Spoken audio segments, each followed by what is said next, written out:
यह एक लड़की के जीवन की सच्ची कहानी है। इस वीडियो में एक लड़की के दुख, मैं दर्द और एक पीड़ा लड़की को थी। दर्शाया गया क्या है। इस संसार में मेरा लड़की के रूप में जन्म लेना एक पाप था? जब मैं अपनी माँ के कोख में आई तो घर में यही चर्चा होने लगी कि कहीं इस बार भी लड़की ना हो। समय बीता और बाबूजी ने माँ की जांच कराया और पता चला कि कोख में लड़की ही है।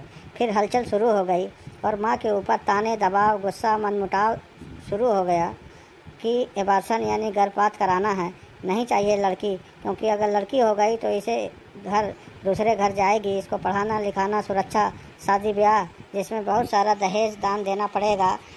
माँ की कोख में ये सब सुनकर सहम जाती और मैं चाहती थी कि मैं माँ बाबूजी का सहारा बनूं। मैं सोचती थी कि अगर मेरा दुनिया में जन्म होगा तो मैं अपने पूरे परिवार को बेतहाशा प्यार करूंगी, पढ़ूंगी, लिखूंगी, घर के सारे कामकाज करूंगी, करुणा, दया, प्रेम की प्रतिमूर्ति बनूंगी। माँ के कड़े प्रतिरोध के बाद तमाम जिल्लतें, ताने एवं मानसिक पीड़ा, उलझन सहते हुए समय आने पर माँ ने मुझे जन्म दिया। मेरे जन्म से घर का कोई सदस्य खुश नहीं था। शायद घर वाले लड़का चाहते थे, क्योंकि मेरी 2 बहनें पहले से थी। मैं अपने माँ बाबूजी की तीसरी संतान थी। धीरे धीरे मैं बड़ी हुई। मुझे घर वालों से कोई प्यार, प्रेम, मोहब्बत नहीं मिला। माँ को छोड़कर माँ से ही प्रेम मोहब्बत मिला, बाकी किसी से नहीं मिला। बाबूजी ने मेरा एडमिशन सरकारी स्कूल में करा दिया। मैं पढ़ाई के साथ साथ घर का सारा काम करने लगी। जैसे जैसे मेरी उम्र बढ़ती गई, घर की आर्थिक हालत अच्छी नहीं थी, क्योंकि बाबूजी ने मुझसे बड़ी 2 बहनों की शादी ब्याह किया था, जिसमें बहुत सारा पैसा उनका खर्च हुआ था, दहेज दिया था। देने में खूब सारा काम कार हो गया था, पैसा खर्च हो गया था। माँ बाबूजी बहुत दुखी रहते थे, क्योंकि घर का खर्चा और बीमार दादी की दवाइयाँ, माँ थी की भी सेहत खराब रहने लगी।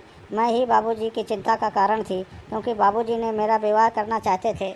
बाबूजी मेरी शादी ब्याह के लिए जहाँ भी जाते, लोग दहेज की मांग करते, सामान की लिस्ट देते, स्वागत सत्कार की बातें करते।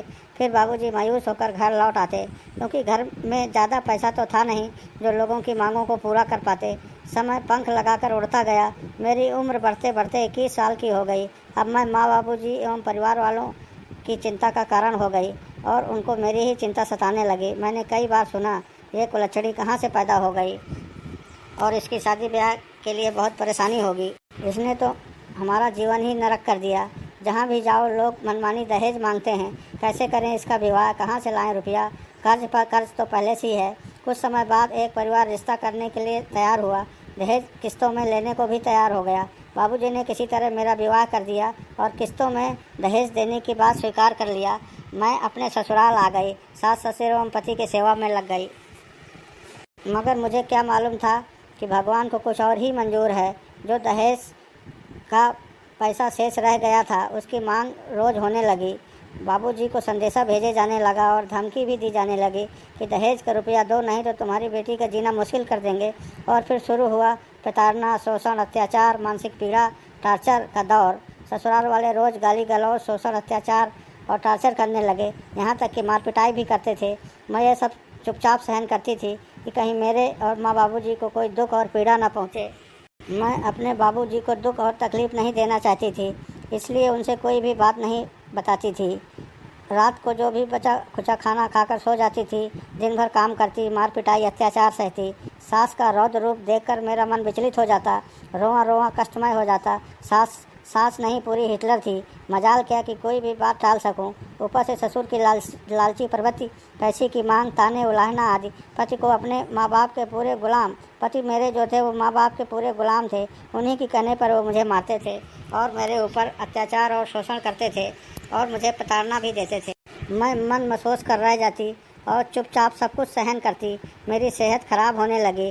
घनघोर मानसिक पीड़ा, उलझन, कठोर व्यवहार, दर्दनाक एवं पीड़ादायक सामाजिक एहसास मुझे हो गया। मैं सोचने लगी कि शायद शादी ऐसी ही होती है, यही होता है विवाह। समाज को शादी के बाद शोषण, अत्याचार, पीड़ा पहुंचाने का सामाजिक लाइसेंस मिल जाता है। लोग भूल जाते हैं कि उनकी भी बेटी के साथ यदि कोई ऐसा व्यवहार करे तो उनके माँ बापूजी को कितनी पीड़ा पहुंचती होगी। ये सब सहन करना मेरी मजबूरी थी, क्योंकि मैं गरीब माता पिता की संतान थी। माँ बाबूजी वैसे ही बहुत परेशान थे। अब मैं अपना दुख, पीड़ा, तकलीफ बताकर उन्हें और अधिक दुखी और परेशान नहीं करना चाहती थी।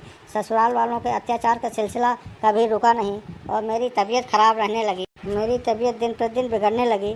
उन्हें मेरी कोई चिंता नहीं थी, ना तो इलाज, ना ही कोई दवा, ना ही समय से भोजन। और बीमारी की इस कठोर अवस्था में भी दिन भर काम, झाड़ू पोछा, बर्तन कपड़े धुलना, घर की साफ सफाई, खाना बनाना आदि सभी को उनके टाइम के अनुसार चाय नाश्ता खाना पानी देना। जालिम समाज से मैं अब पूर्णतः थक चुकी थी। मेरा मन, हृदय, तन सब कुछ घायल था। मेरी पीड़ा, मेरी उलझन, मेरी तड़पन बेतहाशा बढ़ चुकी थी। अब मैं रोज़ रोज़ भगवान से प्रार्थना करने लगी कि हे ईश्वर, अब मेरे जीवन का अंत कर दे। मैं प्रभु एक ही प्रार्थना करती हूँ कि अगर अगला जन्म देना तो भूलकर भी लड़की ना बनाना, मुझे पक्षी के रूप में जन्म देना, ताकि मैं निर्भय होकर उन्मुक्त गगन में उड़ सकूं। और ये कहकर लड़की के प्राण पखेरु उड़ गए। वाह रे जालिम समाज, तुम्हारे लिए पैसा ही सब कुछ है। एक लड़की की पीड़ा, दुख, दर्द तुम्हारे लिए कोई मायने नहीं रखती।